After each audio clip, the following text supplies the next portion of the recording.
Blizzard by Helen Ketterman.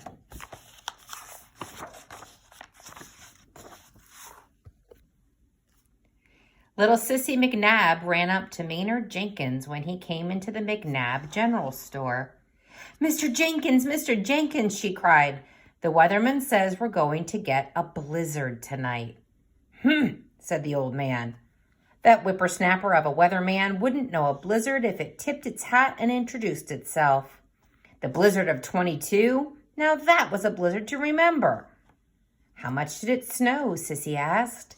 The old man settled on a chair and warmed his hands over the stove. Don't be so all-fired anxious, girl, he replied. Learning history takes time. That year the weather was crazy. It was so cold that when my pappy dropped his sledgehammer, it shattered like glass. The ground cracked too, and pretty deep. Ellie Cogwell said she could see clear through to China. Of course, Ellie always was one for exaggerating. The weather was afflicting other places, too. Up at the North Pole, why, it was as warm as Grandma's gravy. Palm trees were sprouting right and left. It was so hot, Santa's elves weren't in the mood to make toys. So Santa packed up and moved his whole workshop, elves, reindeer, and all. He looked for the coldest spot in the world and ended up settling right here. He said it felt more like the North Pole than the North Pole did. Well, it turned out we almost missed Christmas that year. Cold as it was, it had been as dry as corn shucks since August. Not a cloud in the sky for months. No rain, no sleet, no snow, not a flake. One day in October, I slipped by Santa's place. I peeked in the window to see if he was making that shiny red sled I wanted. But Santa and his elves weren't doing a thing. It turned out the elves needed more than cold weather to make toys for Christmas. They needed snow, and plenty of it. I looked up in the sky, and what did I see but blue? If we were going to have Christmas at all, I knew I had to do something, and quick. I went to a shack outside of town, over by Hatcher's Pond, where old Ms. Pendersnarf lived. It was rumored she could cast spells. I knocked, and the door creaked open. Ms. Pendersnarf seemed old enough to be Santa's granny. Her hair was piled up like a rat's nest, and she was so squinty-eyed I couldn't tell for sure if she had eyeballs or not. She looked awful scary. What is it, boy? She croaked. I gathered my courage and I told her why we needed snow. Ms. Pendersnarf agreed to help. She pulled bottles of dried herbs off the shelves and she stirred them together in a bowl.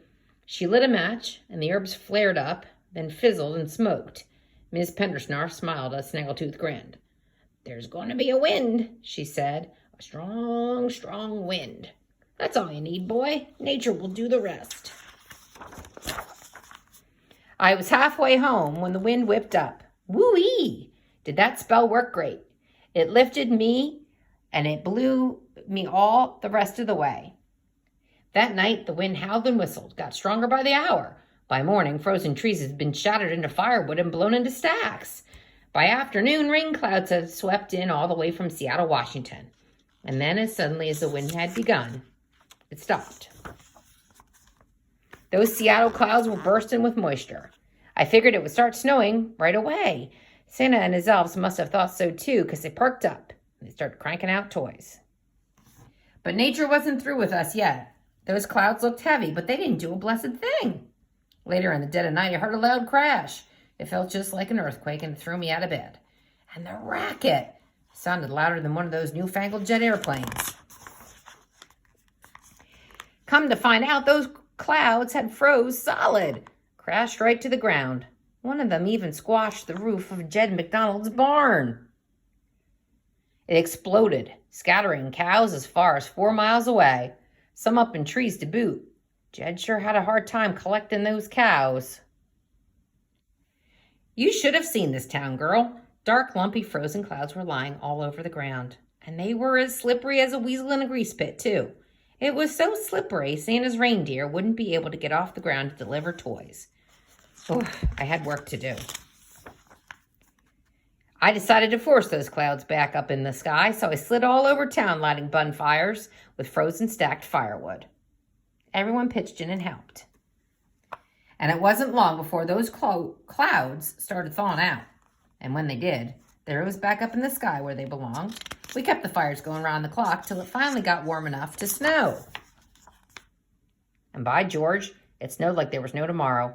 Flakes as big as dinner plates. Flakes as fat as turnips. Flakes rounder than a Thanksgiving turkey. Flakes fluffier than a long-haired barn cat. Why, those Seattle clouds snowed up a blizzard for 2 whole weeks. By the time the storm ended, the houses were all covered. The doors were snowed shut. So we climbed up the chimney and we started shoveling. We finished 2 days later, just in time to see the elves load Santa's sleigh on Christmas Eve. Those elves must have worked overtime because I never did see so many toys. On Christmas morning, I woke up and there under my Christmas tree was the red sled I asked for. Old Ms. Pendersnarf got a sled too. And we had a fine time racing down Dead Man's Hill. We sledded all spring and into the summer. Ms. Pendersnarf was one bodacious sledder. It was because of her that the town got its new name. We had voted to change it from Waterville to Blizzard because of the storm. And on Founders Day, Mayor Butterfrump was making the dedication speech when Ms. Pendersnarf came barreling down Dead Man's Hill. She crashed through the fancy new sign, smashing the B in Blizzard to smithereens.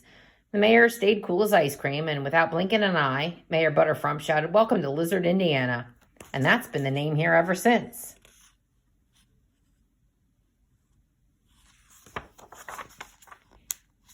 Maynard winked at Sissy. "I reckoned you learned enough history for one day, girl. I'm going home to dust off my old sled and oil it up. And if we get a pinch of snow your weatherman predicts, I might just test it out." Maynard waved as he disappeared out the door. "See you tomorrow, Sissy, up on Dead Man's Hill."